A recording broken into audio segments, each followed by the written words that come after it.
Hi everybody, it's Milton Stokes. I've logged in for my Facebook Live with Build Up Dietitians. They asked me to come in a couple minutes early, I guess to make sure that I could demonstrate I actually know how to get in here. So here I am, here you are. We'll wait just a few minutes before starting with the formal program. Just kidding, there's no formal program. We may actually have a couple of guest appearances from my kids, Hollis and Harper. They're thinking about coming to say hello. So let's see if that happens. So we'll wait a few minutes before getting started. I see there are some views on here. I'm gonna try to manage looking at the camera. And oh God, Leah McGrath is watching. Help me. No, I think we got this. I'm going to talk into the camera here, and I'm going to look over here at the screen to maybe see what questions you have. That's my plan. I don't know if it's going to work. Yes, I shaved. Took a shower too. All right, let's see here. Maybe I'll just have to get the questions. Hi, Daniel. Maybe I'll have to just get the questions off the screen. Do you guys want a play-by-play narration of what I'm thinking or doing, or should I just be quiet for a moment?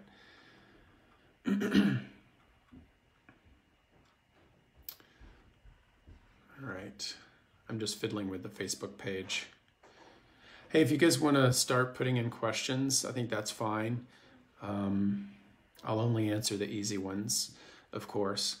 And I have just a few remarks to share with you about my background, education, career, and a few maybe interesting quotes from some of my colleagues who I trust and admire. Okay, aha, I found it. So I'm going to try to look at the screen and at this camera. So we'll give it another minute or so. Oh, Connie Dickman's here, fellow St. Louisan. I don't know if I'm allowed to say I'm a St. Louisan. I am not from here. I just live here now. Hi, Neva. Neva's in Texas. Yeah. If you heard that, yeah, that was my daughter in the background. Okay.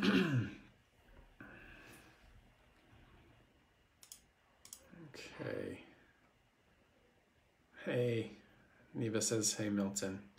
I guess you all can see that, so I don't have to narrate everything. I said in the teaser video, this was my second Facebook Live. So let's see how it goes. And you'll find out by showing up. Okay, well, it's 11 o'clock Central Time, and I think maybe I'll go ahead and do a little introduction of myself and talk about my background. So I think most of you know I'm Milton Stokes, and I'm a dietitian based in St. Louis, Missouri in the US. I know that Build Up Dietitians has an audience from around the world. And Jennifer, yes, I did work at St. Barnabas in the Bronx for Sodexo for a few years. It was a interesting job, great Italian food near there. And hi, Alice. Always nice to see you. I love your comments and thoughts on social media. You're really a grounded, clever person, lots of great resources. So my social media handles are my name, Milton Stokes, and you can just search for that on Twitter, LinkedIn, or Instagram. I will tell you that I've taken sort of a step back from a lot of social media posts for there just seems to be a lot of negativity. I've been reading other people's content and trying to engage where I felt like it made sense for me. But I've been like kind of on a lighter side of putting stuff out, not because I've been under any kind of attack or anything. It's just really heavy, and I've been focusing on my work, which I'll tell you about in a moment. I've been focusing on my family because my husband and I, we have 2 kids. Our daughter is 9 going on 10, and our son's 8, and so we had to run their homeschool as well as do our regular day jobs. That was just a lot. And so I pulled back from social media, but I'm glad to be here in this manner with the Facebook Live. And I see there's lots of more friends watching. Sharon in Texas. Hey, Sharon, Roseanne, Rust. Amira, I don't think we know each other, but thanks for saying hello. I'm glad you're here. Hey, Roseanne. So I told you my social media handles. Okay, my day job, I work for Bayer. Some people pronounce it Bayer. My European colleagues and friends say Bayer, but in the US we tend to say Bayer. And I come to Bayer through the acquisition of Monsanto. And I can tell you about my career background, but I just wanted to let everybody know for now, kind of give you that orientation of who my employer is. And I'm not doing this on behalf of my employer. I'm doing this because Leah McGrath reached out and she invited me to participate. So background, how about I give you a little bit of background? So I'm from a really tiny town in Southwest Kentucky called Hazel. And the last time I checked, there were 407 residents, 407. I grew up there. My mom owned a restaurant, and I worked in that restaurant with her for a decade. And it was Southern food. So I don't know how many of you are familiar with Southern food or Southern style cooking, but it's pretty much fried everything. And you can have it with gravy or without. Those are your options. And of course, I'm kidding and I'm exaggerating. It's a wonderful cuisine, and there's lots of ways to make it healthier and taste delicious. But my mom's approach was, let's fry it up. Let's put sugar, salt, butter, any kind of fat, red pepper flakes, and then let's put some bacon grease on top of all the other fat, because that's just what we did, and it's what she did. It's how she knew how to cook. So I grew up in the restaurant business and had this entrepreneurial spirit, I think, in my blood. I had a love for food and enjoyed cooking, and eventually went off to college and I studied. I started out as a biology major because that seemed like the thing to do. I had some friends who were studying biology and I enjoyed science and wasn't quite sure about my future. But I made a switch from biology over to dietetics. And I took that first nutrition class, Fundamentals of Nutrition. My teacher was Mrs. Kathy Timmons, and it totally changed everything for me. I was hooked. I knew that that's where I had to go, and haven't looked back. So Neva comments on the style of cooking, and she says meat and three, and that's exactly what we said. Or plate lunch was another way of talking about it. We'd have these steam tables set up with the entrees and the vegetables and lots of starches, and we would serve people off of those over lunch. That's how you quickly serve a lot of people who are in a hurry. And we had a griddle and made hamburgers and other things, but the steam table or the plate lunch or the meat and three, that was really the most popular thing for lunchtime, and also for dinner too. It was really popular. So I went to Murray State University, and I told you I had Kathy Timmons was my teacher for Fundamentals of Nutrition. And I'm sure some of you have a similar story where you may have started out in who knows what major, trying to figure out your way. But I did this class and loved it. And that's actually where I first learned about GMOs, by the way. And we can talk about GMOs if you want. But the context was, I think this was 1996, and the context was around golden rice. And I thought, wow, this sounds amazing. How cool is this? And so now look, today I'm working in agriculture for a company, and biotechnology and advanced innovation in seed is a big part of what we do for farmers and with farmers. So I was counseled to apply for internships as far from home as possible. And I applied for 4 programs, and I got selected or appointed, I think was the terminology, to an internship in Connecticut. I went to Yale New Haven Hospital dietetic internship, and it was a transformative experience. Almost 1 year in length. We got a week off in December, and we got a week off in the summer, but it was about 50 weeks of intense clinical, community, food service experiences that I think most everyone on this Facebook Live or viewing this will have experienced, or will experience if you're a dietetic intern. And I took a job then with Sodexo in New York City, working in healthcare. And I worked in hospitals, nursing homes, inpatient, outpatient, I did all sorts of things in every borough except for Staten Island. And someone earlier in this thread, Jennifer, I think may have mentioned that, I know it was a Jennifer. Oh yeah, there you go. She says, I took over for her when she was left on maternity leave. And yeah, so she worked with Sodexo too as well.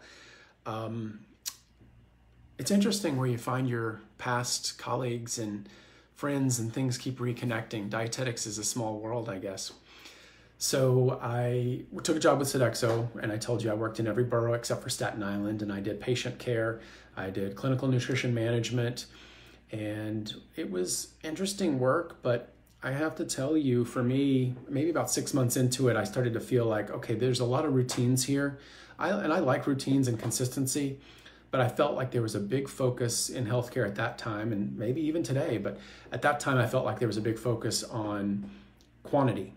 Get it done, get through your list, see X number of patients, and maybe not as much of a focus on quality that I wanted. I think the things that we did were of the appropriate quality, but there was just this drive to see high numbers. And it felt, I don't know, it just didn't feel like it was where I fit in the most.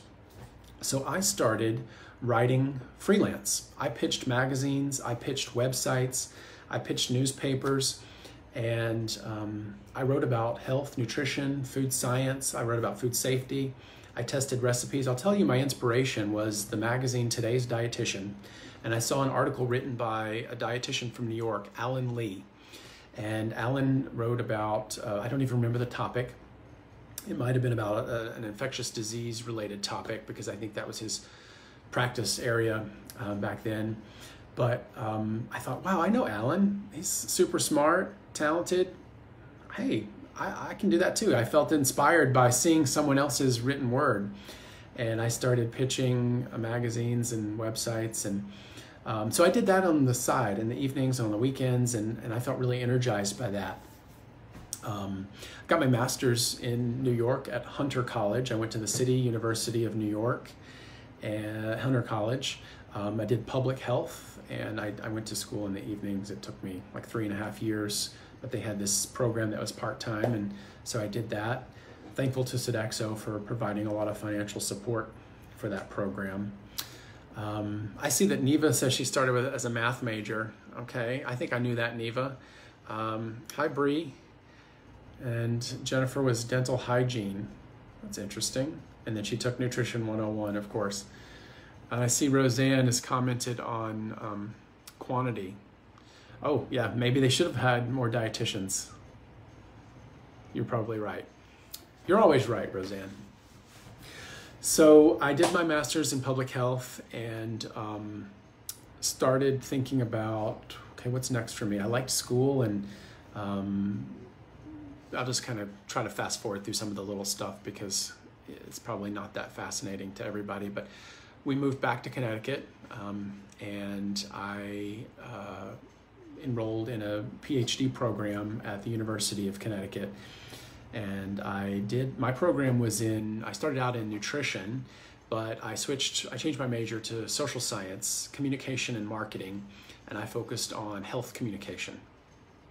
I did some interesting research projects around the persuasiveness of nutrition symbols. Are they compelling, and what do they mean to dietitians? What do they mean to the public? And I also did some research around Hispanic females and their body image in the context of their, how much media they're consuming, the type of media, quality, etc. I had some great faculty, amazing advisor who helped with the body image research, Deanna Rios, and I'm not sure if she's watching this build-up video, but it was lots of memories associated with my time. And I got to teach public speaking. So Leah, I think you said you started speech communication or build-up, whoever's handling the build-up handle, I think that's Leah right now. I feel like that was you who started in communication. So I taught Communication 101, I taught public speaking, I taught intercultural communication, or cross-cultural communication, and I taught children in media. Just really eye-opening experiences. So let me check the comments now. So, hey, Kim Kircher, ag dietitian. Shannon, hi Shannon from St. Louis, yes. Jennifer, let's see, what are you saying? Oh yeah, we had some challenges, didn't we, in New York? Bree, I do remember you from St. Barnabas, yes, and it's always nice when you reach out and we have some engagement. Sharon, she switched, I'm thinking, Sharon, you switched to dietetics after you found out you had diabetes. I'm wondering if that was, you had some need for information, or you're motivated by learning as much as you can. Oh, so Neva's saying that she thinks I'm an amazing communicator. Thanks, Neva. I turn to you when I want to know how to talk about something controversial or something that is sensitive. And I think a lot of people do look for how you're talking about things. So yeah, thanks, Neva. That means a lot coming from you. Okay, so let's see, where are we? Well, it's 11:12. Don't forget, put in some questions if you have questions. And I promise that I'll at least answer the easy ones. The hard ones I may table, and no, I'll do my best with anything that you've got. Hey, let's acknowledge that today's Juneteenth. It's also Pride Month, and that's super important to me personally. There are a lot of people in the world who are, not to get like down in the dumps here, but there's a lot of people in the world who are suffering and experiencing grief related to the pandemic, just trauma, massive amounts of trauma with other social issues. So, hey, if there's something you want to talk about, I don't claim to know the answers of everything, but hey, Neva, thanks for bringing me back up. I don't have the answers for everything, but if you want to talk about some social topic now or later, I'm available. Don't keep things bottled up, and it's too difficult to remain separated and keep to ourselves all the time. So feel free to ask anything. Yep, happy Pride Month. That's right, Daniel. Okay, so Neva wants to know what I feed my kids for dinner. Well, last night, Neva Cochran, we took a gnocchi cooking class with an Italian grandmother in Italy, and we did that over Zoom. And we all, well, my husband and I, we made the gnocchi, and our kids, they ate it. What else did we have for dinner? Oh, I made tortellinis. So it wasn't that fancy, but they were frozen. Hey, I love frozen food. I love canned food. I love fresh food. I love food. I told you all I come from the restaurant background, and I know that there's lots of great ways to consume or to purchase and have food, and whether it's canned or canned that my grandparents canned from their garden, or canned that happens to be in the center of the grocery store, dried beans. So yeah, another favorite of mine is DiGiorno pizza, and that goes well with a salad and any other sides that we want to put with it. Okay, Roseanne, how did you feel starting your career as a male during a time there weren't many and still aren't? Okay, yeah, so you're right, Roseanne. I had concerns about it. I had talked with a family member who was a health professional, and I talked with other folks to say, hey, this seemed, this is making me a little uncomfortable, and I will be different. And I know that I have a lot of friends who are okay with being different, and I'm generally okay with it, but I don't always seek it out. And something as big as a career and well, being in this major and then a future career, I had a lot of concern about it. A colleague and I, Chef Kyle Shaddix, we created the member interest group with the Academy called the National Organization of Men in Nutrition. And that, as an acronym, is NOMIN, N-O-M-I-N. It's since been folded into another member interest group with a couple of other shared interests. But yeah, Roseanne, I did feel a little uncertain about that. Today, I will tell you, in all honesty, Roseanne, it's been an advantage to me. I think that I've been a little bit of an unusual thing in nutrition, and it's worked to me. It's never been a disadvantage unless I'm looking for a toilet at Fancy. Then I have to kind of go out of my way, but there's never a line to get in that toilet. So if I think of anything else, I'll let you know. Okay, when you made the move to Monsanto Bayer, did you get a lot of pushback from your friends and family wondering why you would make that career choice? Okay, well, thanks for that question, Leah. So let me say this. I finished my PhD and I applied for a job as a clinical nutrition manager, and also applied for an assistant professorship, tenure track professorship job at the same time. And I was like, okay, which one is it gonna be? Which one is it gonna be? And I'd kind of given up on getting both of those jobs. It had been a while, and I was traveling. I was in California and traveling, and I got some really good news, like, hey, you've got these interviews. So I went through a series of 3 interviews with both of them, the clinical manager job and with the professorship. And I took the professorship job. Both offered me the roles, and I eagerly took the professorship. I was teaching fundamentals of nutrition. I was teaching the food service courses, food service management. Loved it, loved it. University of St. Joseph in West Hartford, Connecticut. My boss was Dr. Marjorie Lawrence, just a down-to-earth, easygoing, calm person. Very, I don't know, she just had this great energy about her. Marjorie, if you're watching, hey. And our dean was Sandra Affinito, who had also this amazing energy and had profound commitments and contributions in the profession of dietetics, just these great, great people. So I had this job. My students were asking me about GMO labeling. This was around 2012-13. Should GMOs be labeled? And here's what I think. This is what I learned about plant biotechnology from 1996 at Murray State University. But let me call the GMO people. So I called Monsanto and had some conversations with the dietitian there, Wendy Reinhardt-Kapsack. Hey, Wendy, another superstar in the profession. We interned together at Yale. So called Wendy, asked her about GMOs, and then she created a few other educational experiences. That phone call resulted in me changing careers. I left academia and went to work for the GMO people, Monsanto, and it changed my life. So Leah says, Build Up Dietitian says, when I made the move, did I get a lot of pushback? You know what?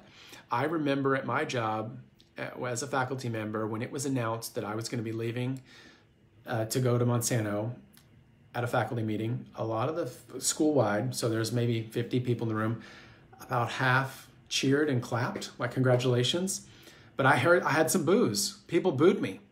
And that's okay, I'm not scared by a few boos, unless it's someone jumping out saying boo, then that really does scare me, and my kids do that all the time. My family was all super supportive. I told you I'm from rural Kentucky, grew up around farms, farming community, and so I had nothing but support there. So Neva says, this is cool, but I'm not sure. I've kind of lost, maybe the gnocchi, okay. Oh yeah, and that's right, Roseanne, I posted that gnocchi photo on Facebook. Andrew likes getting the spinach cheese tortellini from Costco. Who doesn't like spinach and cheese tortellini? That's amazing, with asparagus, delicious. Oh yeah, and Roseanne says, of course, it's a male and a female dominant profession. Yeah, Roseanne, I think I got what you were, I think I got it, right? If not, let me know. Let me look back at my questions that they prompted me with. So I think I've walked you all through education, the work, and so now what I do today is I work for Bayer, and I mentioned to you earlier that that's because of the acquisition of Monsanto, and I lead our global stakeholder engagement with food, nutrition, and health professionals. And the gist of that is I help connect farmers and agriculturalists with dietitians or nutritionists or food scientists or academics in food nutrition and other health professions. The reason that my role exists is never before now has there been more interest in how food is grown. And also never before now have there been so few people actually farming and in agriculture and producing food. There's a lot of people talking about food. There's a lot of people asking about food. And That just means there's a lot of information out there, and there's some credible information, and there's some that is dubious or just lacking in credibility. There's a lot of opinion about agriculture. There's a lot of enthusiasm about agriculture. I'm an agricultural enthusiast. I'm not an ag expert. I don't have any credentials that in agronomy, toxicology, in chemistry or plant breeding. But I do have curiosity on my side, and I do work in an ag company, and I have access to a lot of that expertise. And I've made connections and relationships with farmers who are the people who are actually making decisions around what kind of seed do they want to buy, and what kind of other innovations do they need on their operations so that they can have yields that get them the income that they need to support their own family, and also they can do what they need to do and want to do to take care of their farms and their land. I've never met a farmer who wasn't trying to do the best for their soil and the best for their farm so that they could maintain that for the future. So I kind of went all over the place there, but I work for Bayer, and the gist of what I do is I connect agriculturalists, or I connect farmers with dietitians so that dietitians can learn from farmers what are the challenges that farmers are facing, what are the tools that farmers need to meet those challenges. And then dietitians are prepared to answer questions from society, from consumers. And so that's really the gist of what I do. We have a monthly newsletter that we create. There's an amazing dietitian, Kelly Bristow, on our team. She did a Facebook Live before. We have a contractor who supports us. She's let's say she's a communication manager. That's how I should think of her. Anissa Bear, she's working with us. And so the three of us, we create a program to transmit information about farming, about how food happens. And we do that through newsletters, webinars, we go to conferences, we exhibit and speak, or we bring third-party experts to these experiences to speak. And we also create customized educational experiences, bringing dietitians to farms so that dietitians can get up close as possible to the crops in the field and ask farmers anything about anything. Okay, let me go scroll through the questions. Hi, Sangeeta, nice to see you. Peggy, hello. Hey, Peggy. Okay, what advice would I give to RDs or RDs to be who are interested in doing more in health communication? Oh, okay, yeah. So, okay, I would say there are some places that you could go, resources, groups, dietetic practice groups. One of my favorite is the Food and Culinary Professionals Dietetic Practice Group of the Academy of Nutrition and Dietetics. They have a lot of great content. They have virtual farm tours and virtual farm experiences posted on their website, and that can get you there. I would say talk to farmers, all kinds of farmers. You know, Bayer as a company, we serve all kinds of farmers. We serve organic farmers to conventional farmers. We serve small farmers to very large farmers, and that's here in the US and around the world. So I've been fortunate to meet all different kinds of farmers who have all different kinds of challenges. There's lots of differences, and there's lots that they have in common. So I would suggest, based on build-up question, is talk to as many farmers as possible. Ask them, hey, can I come and see what you're doing? I would follow Dirt Dietitian on Instagram. It's Dirt Dietitian, that's Jenny Schmidt. She's a dietitian and a farmer on the Eastern Shore of Maryland. And she is doing lots to educate people about food, and she grows row crops, corn, soybeans, and she also has tomatoes. She just posted a tomato video on the Global Farmer Network. Super cool. She was talking about her tractor has auto steer, so it's just moving along the road, driving itself, and I think that's really neat. So Jenny has all sorts of information in pesticides. She can talk to you about pesticides or crop protection. She has wine grapes as well, and she's just a great source of information. Okay, let me keep moving. Do you feel so Roseanne, do you feel dietitians are more supportive of all forms of agriculture? Yeah, I do, Roseanne. I think in the US, dietitians were really curious, and there are lots of places that information is coming from, whether it's GMO Answers or the Alliance for Food and Farming. This page, Build Up Dietitians, has transformed, I think, how people receive information and what people are open to learning about. And it's created a place for people to ask questions and have a dialogue. There's a lot of emotion, and I think there's a lot of fear around food production and how food happens. And so a big part of what I see Build Up doing, and what I've been trying to do, and many of my other colleagues, Kim Kircher's on this thread, many of us have been trying to just provide information.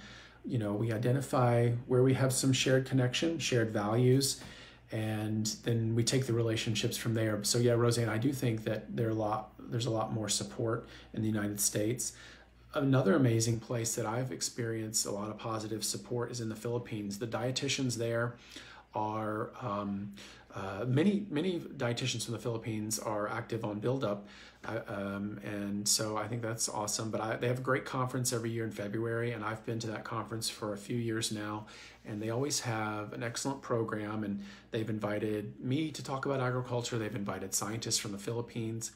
So yeah, I think I've seen some changes about how people perceive ag. Hey, Shelley. Yep, Kim, food and culinary professionals, that's right. Yes, those virtual farm tours. Kimberly Guerrero, what's the deal with potatoes? Well, I had potato gnocchi last night. It was really good. I don't. You might be asking about the GMO potatoes. It's not a product that I have connection to at Bayer. At least from a seed standpoint, we may make crop protection products for them. But okay, let's see. Build Up Dietitian says, "All shucks." I don't know what that means.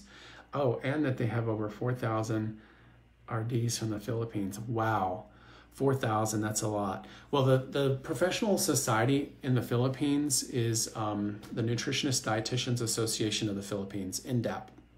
And they have great relationships through a dietitian here in America, Dr.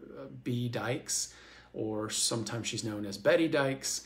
And but B's on Facebook, and if you follow her, you see that she's like this international non-stop traveling dietitian, although I think the pandemic has possibly changed some of that. But B introduced me to NDAP, the dietitians in the Philippines, and I've been really, really thankful for that connection. Hey, I want to tell you this quote, and then I know we have to wrap it up. So I was given some questions or some ideas to talk about, and one of the questions was, what kind of advice would you give new in-career dietitians? Well, I've already said this a million times. Ask questions and try to be as comfortable as you can with uncertainty and ambiguity. There's a lot of that in healthcare. There's a lot of that in the world today. I experienced that going into agriculture, being usually the least educated about ag, in the room with actual agronomists and soil scientists. And so I've practiced being okay with that.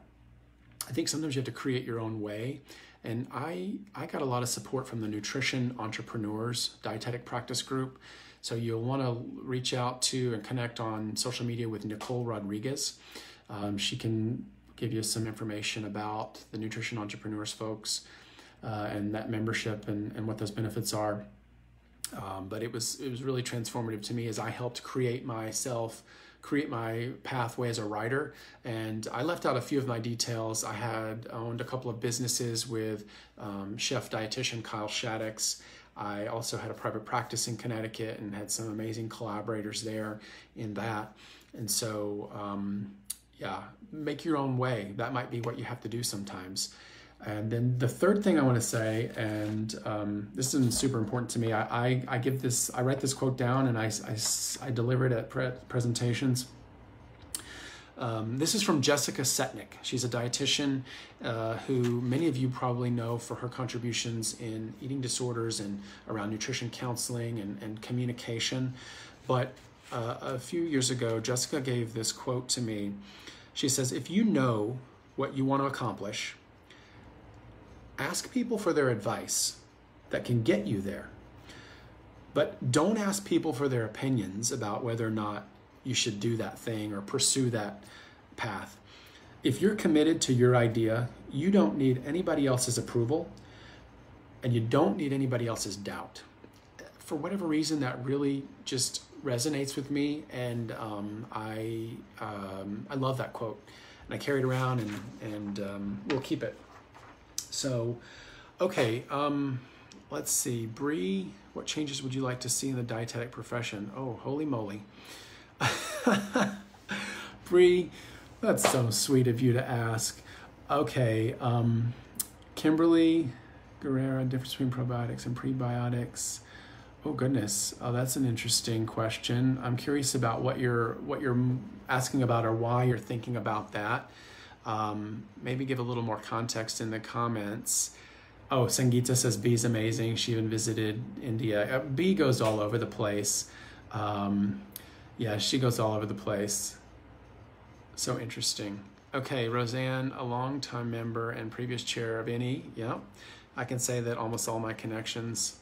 Yeah, I can too. I had some amazing experiences with meetings in New York City with dietitians helping coach and counsel us on how to start our business. So I remember Mae Musk inviting small groups of us into her home and being super generous with sharing her knowledge and inviting conversations about how we can learn from each other and develop our practices and develop as writers. Because of her generosity, I think I am I've accomplished what I've accomplished, and other people have been super generous to me. So Kimberly's asking about digestive health, fiber. Okay, Kimberly, so I'm not gonna, I'm probably gonna give you a pretty boring answer. I think the marketing around probiotics is way ahead of the science. I think, and so I'm telling you, I think, I can't give you any citations right now because I didn't prepare any particular things on this. But a physician, MD, PhD microbiologist, just 2 days ago sent me a paper about this topic, Kimberly, and I'm happy to send it to you. But I talked with this physician and other physicians at work in the crop science division, and we do have a lot of questions about are probiotics that you can take, are they something that's going to help you? In the meantime, hey, how about eating yogurt and other fermented foods, because they taste great and they're nutritious and they're pretty widely available. So that's probably the best I can do on that one. Oh, Build Up says, thanks for doing this and thanks for watching. I think that means I'm supposed to wrap it up. But Kimberly, if you want to message me, I'll send you those resources and we can keep talking.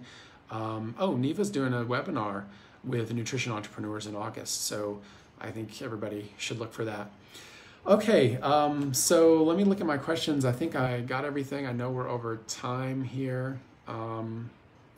Milk, dairy, yeah, milk, of course, milk. I have milk every day. I guess eat the food you like and be really happy with your decisions.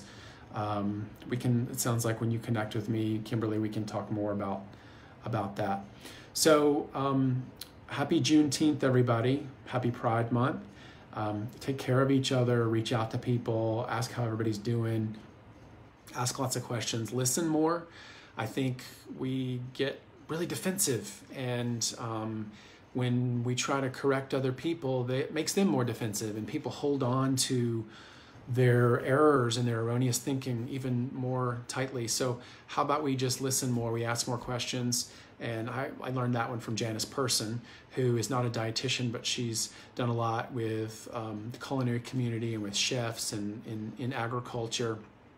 So I try to ask as many questions as I can, and I think we all should do more of that so that we can learn where other people are coming from and assume good intentions. Hey, Lauren, nice to see you. So I don't know, Leah McGrath, am I supposed to wrap it up here, or do I stay on? People probably want to go have lunch, and I think I want to do that too. My daughter wants to make some chocolate chip muffins, so I need to go get some ingredients. Thanks for all the questions, and I'm just glad that I had the chance to do this. So Kimberly, let's connect. Daniel, absolutely, glad to do it. Thank you all very much, and I'll see you here on social media and maybe in person someday soon. Okay, bye-bye.